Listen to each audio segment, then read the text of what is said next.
Listeners in all 50 states and over 150 nations. He has provided political, social commentary on national and international television, including anchoring political coverage for last year's presidential debate. He is a Liberty Award nominee.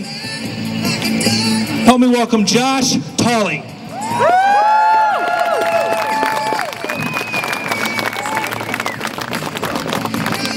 Well, this has a little bit of a different feel about it, doesn't it? I have been to Wisconsin. I love the music, by the way. I've been to Wisconsin for the political rallies, and this has a different feel because this isn't about a bill.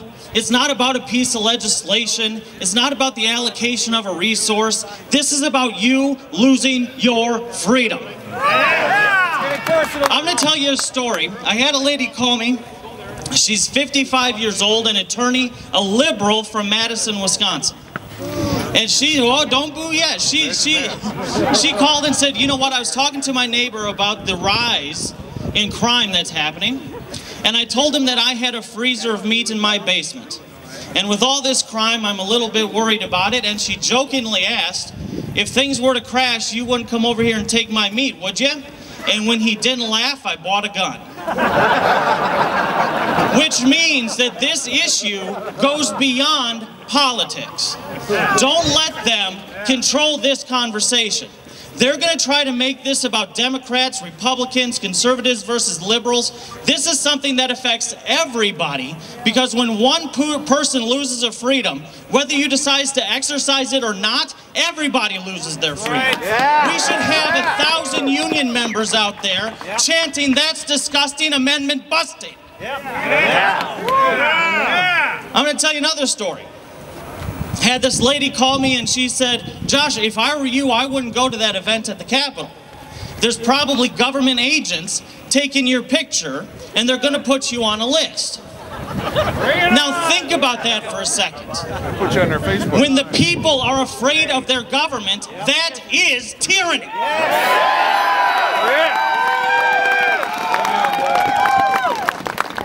When we look at the Constitution, and that's really what this is about. This just happens to be their latest attack. When you look at the Constitution, it's outlined by the Bill of Rights. That defines this nation. Number one, your right to peacefully assemble, freedom of religion, freedom of the press. Joe Biden had a reporter locked in a closet. It is illegal to be a Christian in 2 states. You do not have your First Amendment. Let's go to the second one. This says it shall not be infringed. Who gave us the right? God did. When Barack Obama says, I want to infringe upon it, he's telling us 2 things. 1, he thinks he's greater than God. And 2, he doesn't know the definition of no. And if he doesn't know what no means, watch your daughters. The Third Amendment, well, I'm not housing troops in my house yet. If we go to the Fourth Amendment, though, we still don't have the right to our own persons without reasonable search and seizures. The headlines tell us every day, well, here's another example of how they can warrantlessly wireless tap you. Here's another example how they can infringe upon your freedom. So we lost that one too. 5, 6, and 7 have to deal with your rights in criminal cases, trials, and such as that. Well, because of the NDAA and other ridiculous Patriot Act measures, we lost that one too. 8 has to deal with your ability to not be fined excessively by the government. Well, ask a couple that has been found guilty of having a wetland on their land if they're not excessively fined. So you lost that one too. Number 9 is basically telling the government, don't make up anything else that infringes their rights. You lost that. And number 10 is telling the states, hey, you know what? You have sovereignty over your own state. This president doesn't agree with that either. So let me tell you something that is really hard for a lot of people to recognize. The country that you thought you live in is not the country that you have today. If we lost 9 out of the 10 pillars that holds up the definition of this nation is actually ceasing to exist, and it's happening on our watch. That is why we are here. Let's take this a little bit further, though. Because the president seems hell-bent on wanting to define you as a bunch of gun-toting lunatics. He wants to define to the rest of the nation that it's your fault idiots do things. Well, if they want to do some definition, I want to do some too. What's the definition of somebody who attacks the Constitution? When these people behind us in this building take their oath of office, they take an oath to defend the Constitution from enemies both foreign and domestic. A foreign enemy is pretty easy to identify. If Russia parked an aircraft carrier off the coast of Georgia, I think we would get the message. However, what does it mean when you have a domestic enemy? Traitor! Traitor! Traitor! To defend the Constitution does not mean to defend the actual piece of paper.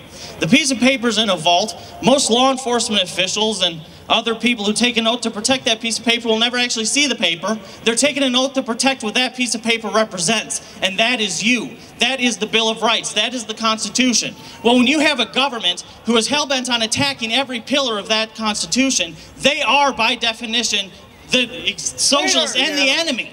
Right. They have defined them as that. I didn't do it, but they want to define you as lunatics, so let's just be honest. They're defining themselves as the very enemy they swore an oath to protect. Impeach them. So I want to tell you, don't give up your guns. Don't give up your rights. Freedom is something that is only realized when it's exercised, and the Second Amendment is only needed when it's made illegal. As we move forward from today, events like this are happening across the country, and you're going to continue to be attacked. Oath keepers are going to be labeled lunatics. Anybody who wants to have a gun that has more than 7 bullets is going to be considered the enemy. Don't let them define it for you. Right. Tell your friends and neighbors that this is bigger than a party. It's bigger than legislation. This is for all the marbles, because once we lose this one, we have no way to defend the other ones. So go forward from today.